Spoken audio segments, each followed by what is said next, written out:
Basically, this is a version of a talk that Alistair, Margaret, and Susan Ettlinger and I did at South by Southwest. We've kind of condensed it down into something that's a little more related just to startups. To give you a little bit of background on that, I work completely on the agency side. I work for a company called Annalect, which is a part of Omnicom, a massive media holding company. And Margaret's now at Salesforce through the Exact Target acquisition. So anyway, reach hacking. Basically, the point of this that we were kind of hoping to communicate was that there's a lot of things that we do on the marketing side that costs a lot of money that startups just really can't engage with. So what we're trying to do is loop a bunch of these things together in a way that, potentially companies without a ton of money can afford and, do cool stuff. So,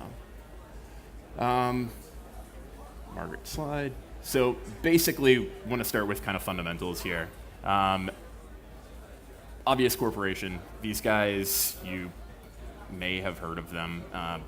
The issue on this slide particularly is that their company it's very confusing, basically. Doesn't strongly say what's going on. So the point, I think, is that you'd really want to have just a website that's, great. So like I said, it's fundamentals. I'll breeze through this. If you're these guys, you can have a site that's sort of whatever, but most of us are not them. So in terms of startups that have done well, Medium's obviously a project of Obvious Corp. So they've completely taken a different tact on this, and it's it makes sense. Not as much sense as Branch, these guys that kind of have everything right here. I mean, it says exactly what it does right at the outset. Treehouse, same. Asana, Pocket. So design's a kind of thing that a lot of these startups, or a lot of startups in general, just don't really pay attention to on their sites. I think a lot of it boils down to a finance factor. There's a number of sites, such as 99 Designs, that you can basically outsource a lot of this stuff to and get really kind of pro-level sites. This one's from Margaret. Basically, if you had to take a guess, would you think that these guys are making money based on the design of their site? The fact of the matter is it's one of the largest distributors of foam mattresses, period. But they have no growth, and a lot of this has to do with the fact that their site's awful. This is an interesting example. Modulus, I don't know if you guys ran into them. It's basically a live streaming site, but kind of as a result of their name being what it is, they are now a live stream. So, say what you do. Same concept. Oh, I'm sorry. Apologies. So this is just another tangent of the live stream site. So after they've changed their name, they basically made their site a lot clearer. And this is kind of the same principle. Do your best to have a social media presence that is actually reflective of your company name. There are a ton of companies that just get kind of whatever's available to them, and it doesn't work. But these guys, What 3 Words, they're basically a company that assigns 3 words to geo coordinates. If you've ever looked at latitude, longitude, it's an immense string of numbers. So this kind of is intended to make it clearer, and that's kind of what their name says here.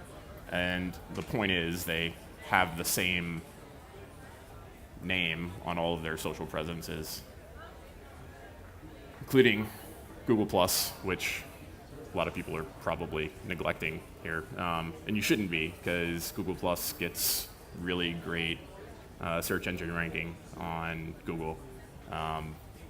If you have an active profile there, it's going to be basically your top result.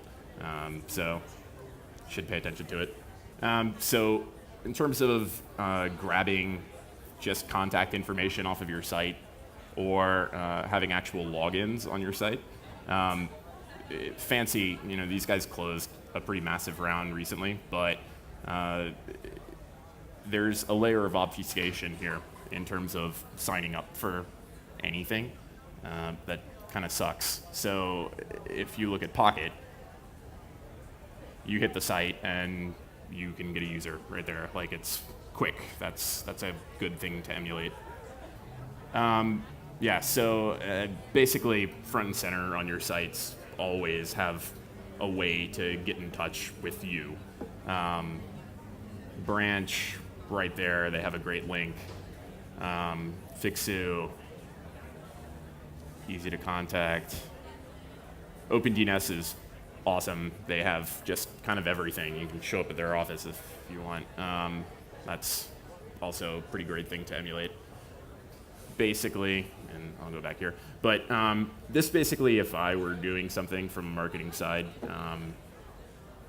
you could loop a lot of these things in and do them for free and kind of get close to, the several $100,000 marketing campaigns that we do on the Omnicom side.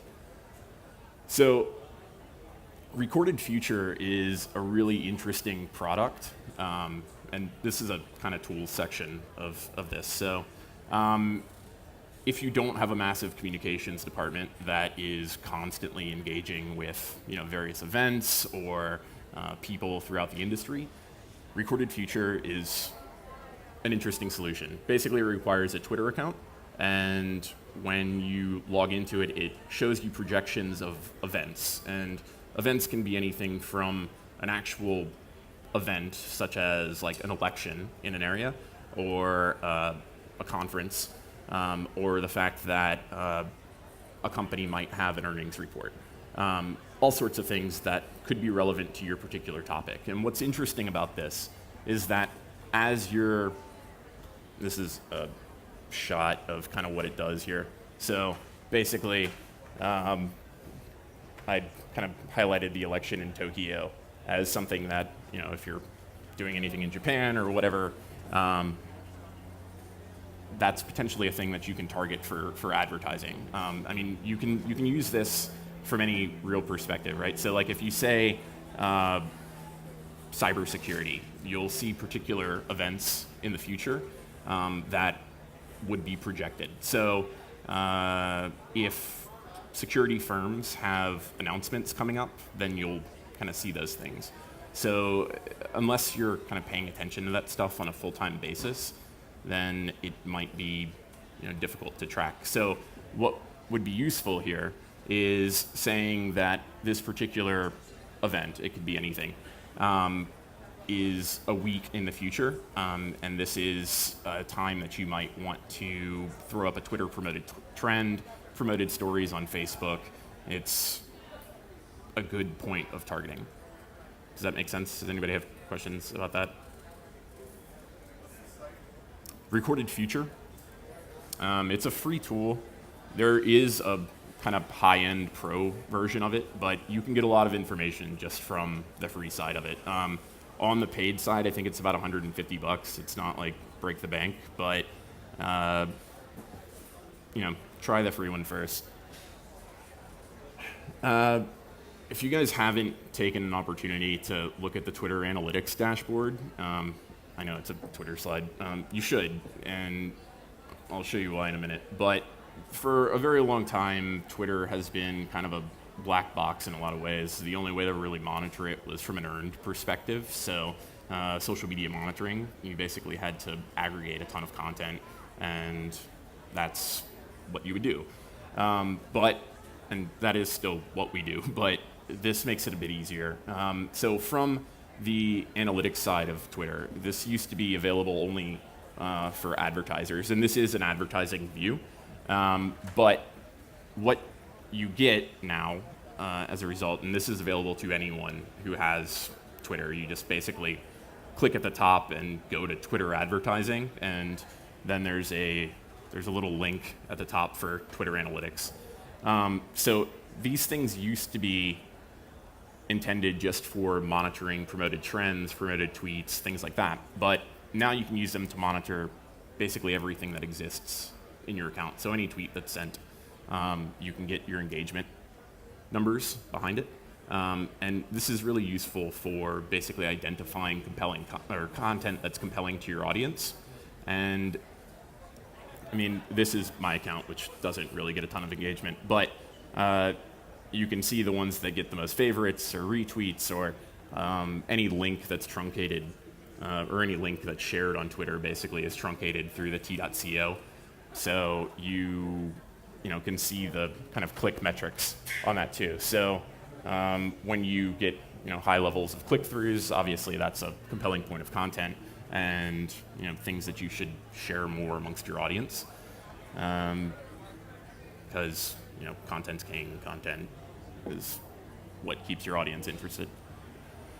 Bitly, let me just touch on this real quick. I'm sure that you guys are all familiar with it, but if you're not using the kind of analytics dashboard on it, any Bitly link that you have, if you just throw a plus at the end of it, you will basically come to these sorts of things. And from this, you can see kind of where your audience is, you can see what's been clicked through. There's a number of other metrics behind this. This is just what I highlighted. I would suggest to use this in addition or just completely as opposed to the t.co stuff. Twitter's going to truncate your links regardless, but you should always just do it through Bitly first. You get a higher level of metrics behind it. So Topsy is an interesting tool. These guys are any of you familiar with Topsy? Okay. So Topsy is ultimately a Twitter search engine, but they're unique in that they have a direct relationship with Twitter. So what that means is that they don't actually get fractional data. So they get 100% of the tweets that exist, which matters. If you look at the Twitter streaming API or the Twitter search.twitter.com, basically all you're going to run into is sort of a portion of the tweets. Topsy has a free version, which you're still kind of only getting a portion of the tweets, but they tend to propagate faster, so you can see them in nearer to real time, although they're not necessarily real time exactly. This is useful for a lot of things. One, basically I just put this together for Startupfest, but say you search around the tag Startupfest, and basically you can see all the key influencers around this particular event. And what's interesting about this, aside from just being able to pick out experts, say if you flip this to something that's related to your business, then you can see the people that influence on the topics that are related to your business, and those give you people to target. So basically, everyone probably knows Alistair. Alistair's very influential on security and cloud operations, things like that. So if you were searching for people in this area on the security sector, he would likely pop up as well. And that would be a person with which your company should look to engage, because their audiences are likely influential or pertinent to your particular topic as well. A thing that I've kind of been into lately is email tagging. Is anyone using CRMs? Any chance? CRMs? Yes. Cool. So Tout is like a CRM, but it's not, basically. What it does is it embeds a little tracking pixel on all of your emails so you can see conversions, which is interesting because when you send an email through, you basically see who's clicked what they've clicked, whether they've actually opened the email or followed through, forwarded it, whatever. You get all of that because they approach this from sort of the same way that we approach advertising. There's a tracking pixel on the email, and from that pixel, you can, whenever the pixel's loaded, you get all these metrics. So this is kind of an older email, but you can see that the email was viewed. You can if there were a link in it, that link basically goes through a DNS level filter, and you can see the click-through on the links too. So if you're sending emails that have links in them and people aren't clicking through, then you're sending the wrong content to your audience. Or to take it a step further, like if they're not viewing your emails, then you're emailing the wrong people, right? So this is something that's offered kind of standard through a lot of CRMs, but a lot of people don't send most of their emails through CRM. So this is useful. These guys too, Banana Tag, same concept, a little more user-friendly. You get a really high level of metrics, but basically, instead of using a specific CRM, and you should be using a CRM, but I would use one of these in conjunction to something like that, just so you can see these particular click-throughs. This stuff is useful. Email is still very, very important. And CRM. So what CRMs are you guys using? Just out of curiosity. Anyone? What? I don't know that one. I'm sorry? Okay, yeah. So I've been liking these guys lately, Nimble. They're interesting because they pull in all your social content as well. So you get Twitter, Facebook, LinkedIn, and you can engage with people directly from their interface or via email. So Nimble's very good, particularly for smaller efforts. There's another one called Contactually that's really pretty excellent as well. But ultimately, depending on how sales focused your organization is, you probably just want to go with something Salesforce related if you have a huge sales funnel, basically. So Salesforce has sort of a mini version called do.com, which is a good task management / CRM solution. So that's kind of it's a good onboard to CRM if you're kind of in the Salesforce camp. There's also like a Salesforce starter package that's about $150 or so. You need to schedule time to actually engage with your audiences. I mean, this is an issue of our scheduling on the corporate side. I mean, my schedule always looks like that. And as a result, if I were engaging on a startup side, there's no time for it. So I believe the point of this is that she was attempting to say that hopefully this is how your schedule looks right now. Mine does not. And if it is like that, you should probably put in blocks for like engage with your audience, right? So if you spend all this time cultivating your Twitter channel, your Facebook channel, LinkedIn, whatever. So compelling content's a good way to continuously engage with your audience. This one basically, CEO OpenDNS keeps in kind of constant contact with his audience by blogging profusely. Simply Measured, I'll just stop on these guys real quick. If you haven't run into them, they're a very useful analytics company. They also will pull in all of your various social channels to help you further engage. On a startup side, they're pretty cost effective. Certainly as you scale, they are not. But for most people, I think it tends to be a good solution for monitoring your owned social channels. So basically, if you want to know what's going on exactly with your particular Twitter followers or with your Facebook followers, I mean, you could obviously be paying attention to those feeds, but this will call out some pretty interesting metrics automatically. So I would definitely recommend checking these guys out, certainly for the free trial, if nothing else. One of the things on the marketing side is basically people roll in and just kind of say, well, we need a social media strategy, and that strategy is to just sort of get on Twitter or get on Facebook. So I think a thing that's very important is asking what you want out of those particular mediums, or what you want for the future of your company. mean, these are very tangible goals that you could get from social media in terms of prospects or your various leads or targeting things at an agency, a potential acquirer, or whatever. Those are things that you can get from social, and you can do that with a lot of the stuff that we kind of breezed over. Basically, in terms of identifying your influencers, that's where these things would be very useful. This particular slide is on the owned portion of social media. So in advertising, we look at things from an owned, paid, and earned perspective.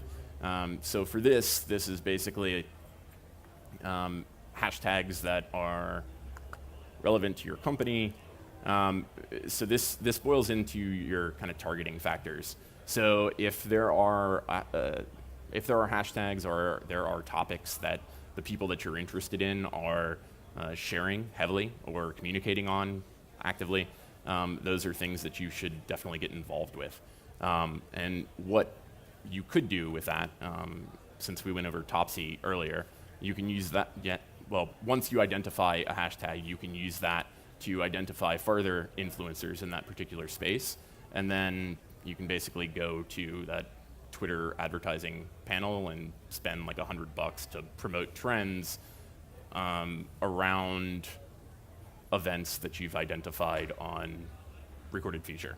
So basically you can say something in this particular area, this time zone, this whatever, we're going to elevate this trend for an affordable amount, and you basically just identify whatever your conversion goals are.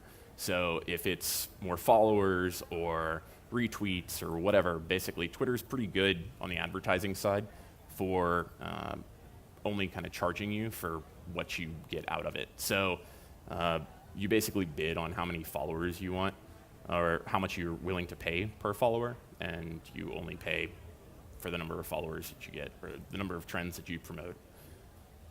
And then on the earned side, once you've identified your influencers, engage with them constantly. It's important, and it'll go a long ways. I'll make this deck available. I'm sure it explains a lot more than I just did. Yeah, so basically the question is, do you want just sort of sycophant accounts, things that are just following you because of whatever? And if you want meaningful contacts on social, then the way to do it is to produce good content, to engage with people that are compelling on those fronts, and you'll get interesting people.